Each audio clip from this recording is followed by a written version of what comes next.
Happy New Year, darlings. 2017. I hope you all had a wonderful Christmas and New Year's. For me, it was wonderful. My mother flew over from England on Christmas Eve and she stayed with me until New Year's Eve. We had a wonderful time. We did lots of great things. I haven't seen her in about a year, so it was really wonderful to spend time with her. And she just loves being in Hamilton. This will be her 6th time of coming to the city, flying over from England, and she just loves being here. Talking about today's show, I have some really wonderful guests that I'm excited to share with you. Before I talk about today's show, I do want to backtrack a little bit to our December episode when I interviewed Elana Balaska, and we shared with you some photographs by a photographer named Marta Hewson, and we omitted to include the credit for Marta's website. So you can see the photographs there. For information about her work, please do go to her website, and thank you so much, Marta, for allowing your work to be part of this show. Now, on the last show as well, I told you that December 30th marked my 4 years since coming to Hamilton, emigrating to Canada. And 4 years is a really important time for permanent residents of Canada, because basically what that means is that after 4 years of being in the country, one can progress to apply to become a Canadian citizen. Some people become dual nationalities and some people renounce their original citizenship and become Canadian citizens, and that's something that I would like to do this year, and I thought I would just share with you the application form that I have to fill in. It's quite an extensive piece of document. You can go onto the government website, and if you're interested in information about how to do it, it's all there. But after 4 years, one can apply. It costs $630, and it can take, I believe it can take up to 36 months just for it to be approved. But it's something that I believe in doing. It's something that I do feel that I want to move forward, because as far as I'm concerned, I would love to become a Canadian citizen and stay here and stay in Hamilton. Someone who has been through the Canadian citizenship process is my very first guest, Johanna Otite. Welcome to the show. Thank you for having me. Listen, I would love to know about the process of applying to become a Canadian citizen, and I know the viewers would love to hear it. But first of all, tell us a little bit about where you're from and what brought you to Hamilton. I'm from Ethiopia. I was born in Addis Ababa, the capital city, and I grew up there. And I came to Canada and straight to Hamilton in 2007. So what brought you to Hamilton? My husband was here. He lived in Toronto for a while, and he just moved to Hamilton in 2009 because he got a job here. And I came to Hamilton and haven't left since. We're glad that you haven't. Yeah. So let's talk a little bit about the application to become a Canadian citizen, because you came here in 2007 as a skilled federal worker, is that correct? No, so I came through the family class, so my husband sponsored me, so, but as a permanent resident when I come, a landed immigrant, that is.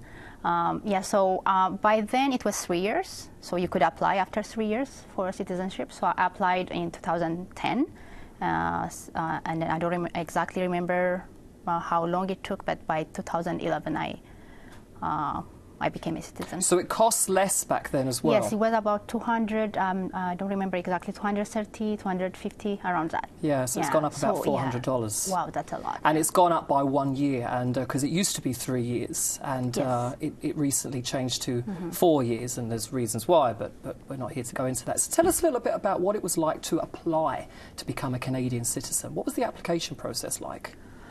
It wasn't very hard. Just the form you show, I think it's the same.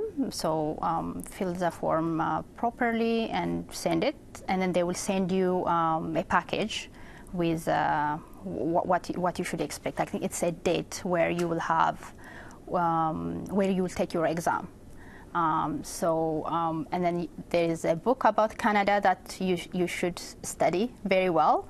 The exam has 20 questions, and you have to get 16. So 16 out of 20 correct, yes, to pass. So what were some of the questions that you remember? I don't remember, but it's simple. Like who is first Prime Minister of Canada, about the your rights and responsibilities, history here and there. So generally about Canada. So that book that they will send you has all the information. And compared to the amount of information that you have to go through, the exam is not that hard. Yeah. So when you became a Canadian citizen, did you have the ceremony? Yes.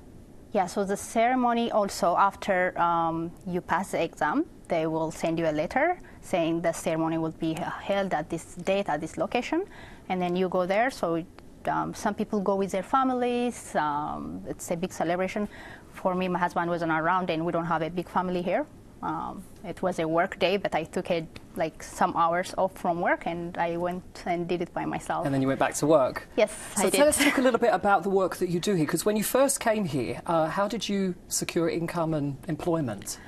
My husband was here, so I was okay when I come. But I was eager to start working and to go out there. So I didn't have a lot of expectation, because I did my research, so I knew that getting a job in my profession might be hard for a while. So I took the time, but I wanted to understand the work culture, the workplace culture. So my first job actually was in a call center. So as a bilingual, I speak a little bit French as well. So a bilingual customer service was my first job. But I didn't stay there for a long time because I understood that I need to network. Only sending resumes will not get me anywhere. So I started volunteering at the Hamilton Center for Civic Inclusion, which I happen to be working there now. Let's talk about yes. that. So first I went to CISO. CISO used to be the settlement organization there. So I used the employment services there, and then I took the job search workshop, which was very, very important in understanding how even to write your resume. It's different. For example, in my country, we put birthday, you put gender and things like that on your resume. Here you don't have to do that. So the simple things like that, you need to understand the difference. And to know, yes. because if you're so used to doing it a certain way, I mean, I believe in Switzerland, you have to put a photograph yes. Yeah. of yourself, a head and shoulders shot. Yes.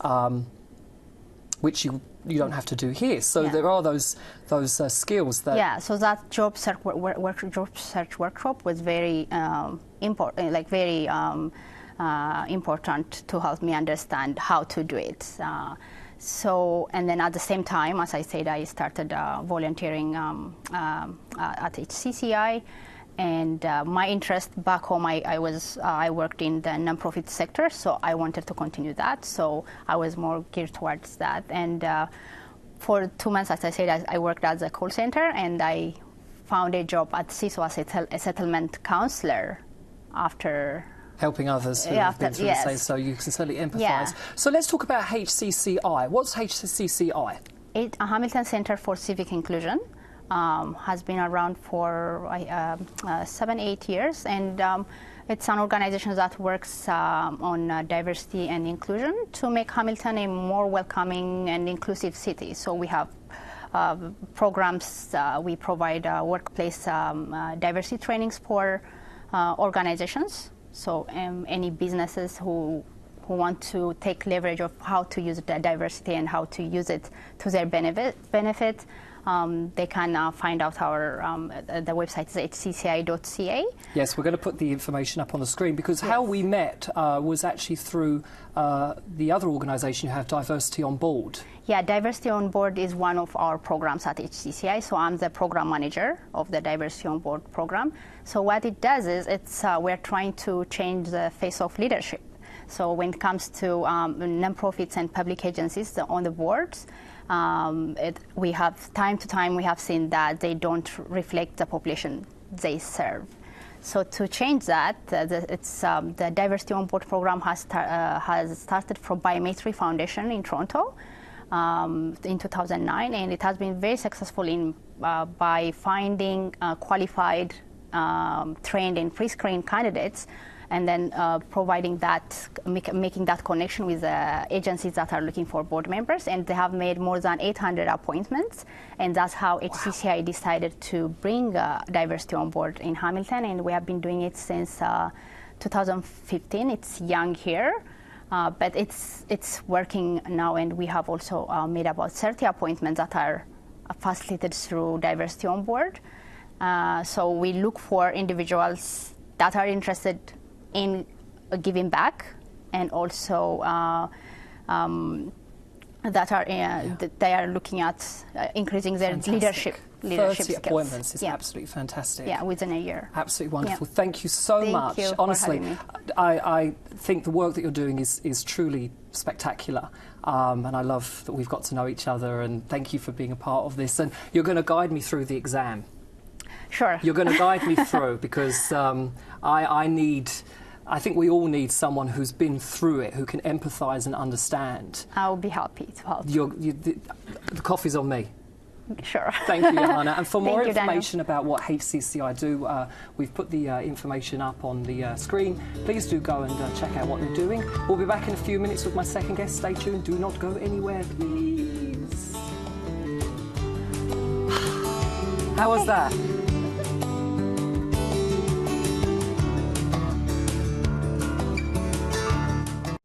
In Canada, more than 13 million volunteers contribute over 2 billion hours every year. Volunteers support us in everything we do, and communities thrive because of it. At Volunteer Canada, we encourage and strengthen community involvement. We work with a broad range of partners to promote and support our shared vision of a vibrant Canada. To learn more, visit thenewvolunteer.ca, your connection to Canada's volunteering community. This is Isaac. He spends a lot of time in bed. He's always wanted a gaming system. His doctor told his mom and dad to reach out to Children's Wish. So they did. And then, one day, Children's Wish made his wish come true. Now, he's more connected online with friends and family. Welcome back, darling viewers. Now, my second guest, Kasim. I'm very, very happy to see you. Thank you. Tell me, where are you from and what brought you to Hamilton? Well, I'm originally from Pakistan, and I was in my last semester of my graduation when I received an offer from Dubai. And as soon as I finished my graduation, I moved to Dubai. And I lived there like around 6 or 7 years. It's a beautiful place, awesome place, from the world's tallest towers, some man-made island, man-made sea resort. And I really like the diversification over there. Like, there are more than 180 nationalities. We enjoy their festivals, and after spending a couple of years over there, and during that tenure as well, I have visited different parts of the world, in Europe and Far East and US. And as Canada, known to be the land of opportunities, so we decided, let's move to Canada. Because you've come from Dubai to Hamilton. I think viewers, I've even said it myself. Yes. Explain this one. I've been to Dubai. I love the heat. So why Hamilton? Well, the thing is that this is one of the most common question when I landed here, and most of my friends, they asked me about that. I really like the Mother Nature, and frankly, I really like the winter as well. And Hamilton has such a beautiful waterfalls around us.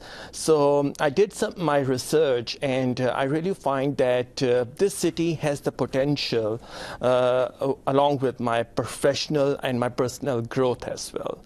And then I got my admission in the school.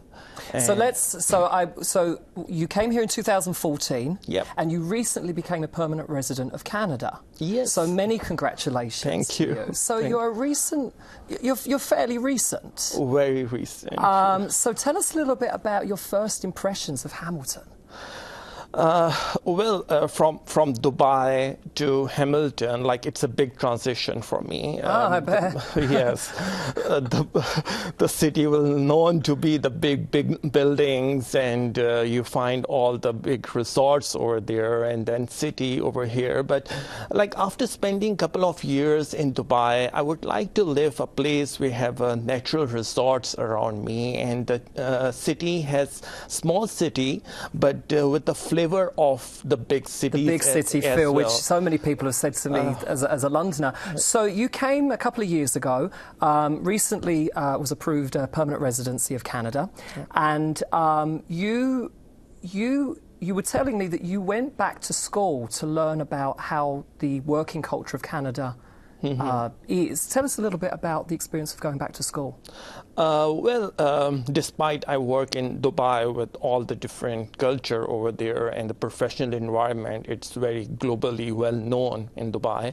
But still, I would like to go to the school and want to know that how the people work in Canada. So you went to Mohawk. Mohawk, yeah.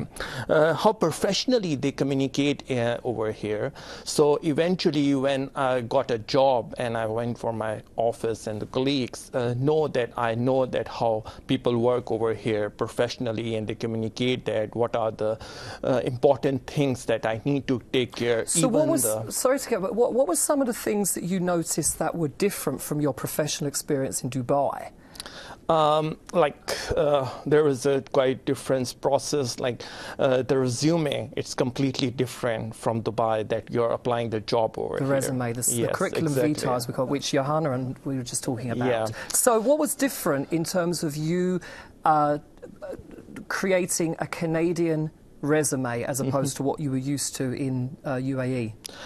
So first of all, there is a picture of yours in Dubai. You have a picture of yours on your CV. I just said that was Switzerland. Yeah, exactly. So here you don't need that.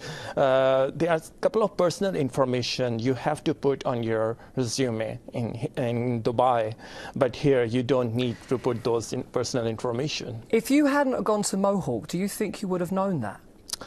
I think Mohawk course really a big part of that. They're really, I can guide that how the process, the interview process is going on over here. What are the critical things I need to take care of that, right from the resume till the end of the complete process, which is a bit different from Dubai. And I think I'll take a very good initiative to apply and gone through for that course. So how has seeking employment been for you? Cough on the truth. Yeah, it's my grandmother used to say. It's a couple of things which I really don't know that why it exists over here. And I remember when I went for my first interview, the interviewer asked me that, do you have a Canadian reference? Seriously, Canadian reference? Canadian reference, a Canadian referee, someone who can give you a professional... I just came here just 3 months ago. Well, I have a reference from Dubai, where I worked from 7-8 years. But it will take some time for the newcomers to establish themselves, to make references. Well, how can you have a reference if you have not worked anywhere to gain a reference? Yeah, then I thought, okay, I talked to a couple of other professionals in the city, and then I took the initiative to join the different young professionals organizations to work as a volunteer or offer my services to them. That, okay, these are my skills. As a volunteer? As a volunteer, which include the Hive and the Global Hamilton Connect. So then, whenever I will apply the job, I have the reference with me. That. So, I mean, you had to really get yourself out there and offer your services and your time and your energy to build up a portfolio of references. It's interesting because when I came here, I came with a portfolio of references and letters of recommendations, and it's in a plastic file and it's still on my desk, and I think I've only ever used it twice because that question never got there. Well, can you give us references from people that have known you for 10 years? Because I don't have Canadian. So it's interesting you say the same thing. Yeah. Tell us about Global Hamilton. Well, Global Hamilton Connect, GHC, it's working for the international student and for the newcomer. So, this is a really catching point for me that I'm also the international student and the newcomer as well. So, Global Hamilton Connect is basically give the opportunity to the newcomer and international student to integrate into the community.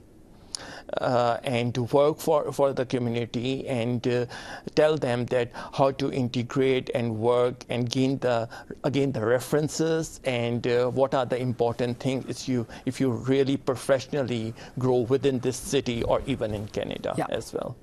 So finally, this will be your third year of living in Canada, living in Hamilton. So far, experiences? Good, very good. Like I know before moving from Dubai to Canada that I'm a risk taker. And I'm the one who always take the risk and take the initiative. I don't like to just sit at home and wait for the opportunities. I'm the one who creates opportunity for myself. So it's pretty much good going. Good. Like it's just 2 years. I'm being in the plan when I move from Dubai. It is that eventually one day I will start my own business. So in these days, like with my full-time job, I'm working on different business ideas. And I love your smile on your face. I mean, you're just so positive, and I mean, it's wonderful. And I'm so glad that our paths have crossed, and our paths crossed in Hamilton. So there's something very special about this city that's connecting so many great people. I really do wish you all the best, and I encourage all of our viewers to stay in touch with Kasim on your Twitter, the Twitter, we call it on this show, because I think you're someone to watch, and I'm so excited for you. And thank you for giving up, you know, Atlantis, it's the Palm, isn't it, in Dubai? And the Burj Al Arab, which I stayed at, wonderful. So thank you for giving that up and coming to Hamilton. We really appreciate it. Thank you to having me in the show. Pleasure, absolute pleasure. Stay with us for my final guest, who is the owner of a brand new restaurant on King William Street. Stay with us.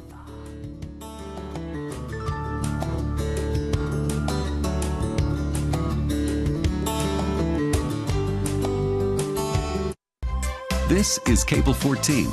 This is Cable 14 Now. Cable 14 Now is our new online service that lets you watch what you want, where you want. Catch your favorite Cable 14 programs, including our live stream and on-demand video content, on any web-connected device. Cable 14 Now is live, local, and online. Check it out today.